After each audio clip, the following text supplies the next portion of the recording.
Hey Ryan, our last chat about hell really threw me for a loop. I was taught it was a real place all my life, and now I don't know what to think. Hey, part of the issue is the pervasive way hell has been portrayed throughout history in the media and pop culture, but it doesn't exist in the Bible. Remember how I had told you many words have been mistranslated into one word, hell? Well, one example is the Greek word Gehenna, or Valley of Hinnom, as Jesus would have known it in Hebrew. Originally, it referred to an actual location outside of Jerusalem where at one time sacrifices were made, and later it became a place where garbage was burned.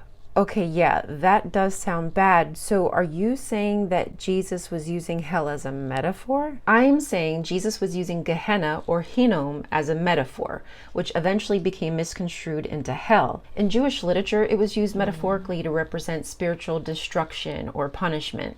When Jesus referenced Gehenna, it was then mistranslated into hell, losing the figurative meaning, which makes it easier for later Christians to develop a concept of hell as a place of eternal punishment used to control people. Most of the ideas that come to mind have been influenced by works like Paradise Lost and Dante's Inferno, which fueled people's fears about the afterlife. These works portrayed hell as a place of eternal torment and punishment, then they became widely popular in Western culture. However, they are not based on biblical teachings. I think an example would help me if you could.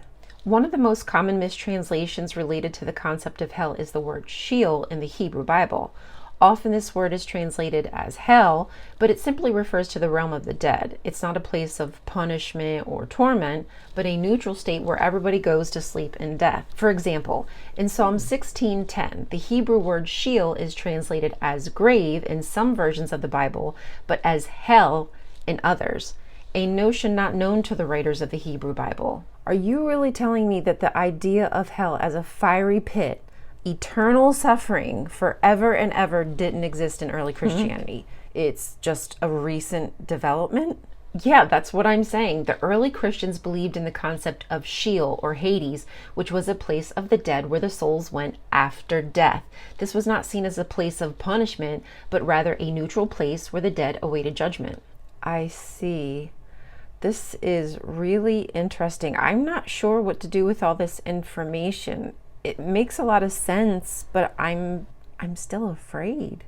That is completely normal. You have been bombarded with images and ideas about hellfire your entire life. They don't just go away by flicking a light switch.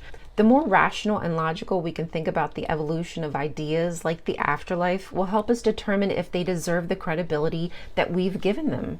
Many of the beliefs that we hold today are not found in the early Christian sect, and certainly not Judaism. You've given me a lot to think over. Maybe you could give me some of those scriptures you were talking about where the word hell is used, but it shouldn't have been, and then I could maybe read it for myself. Yeah. Okay. Absolutely. That is the best way to learn. Write this down.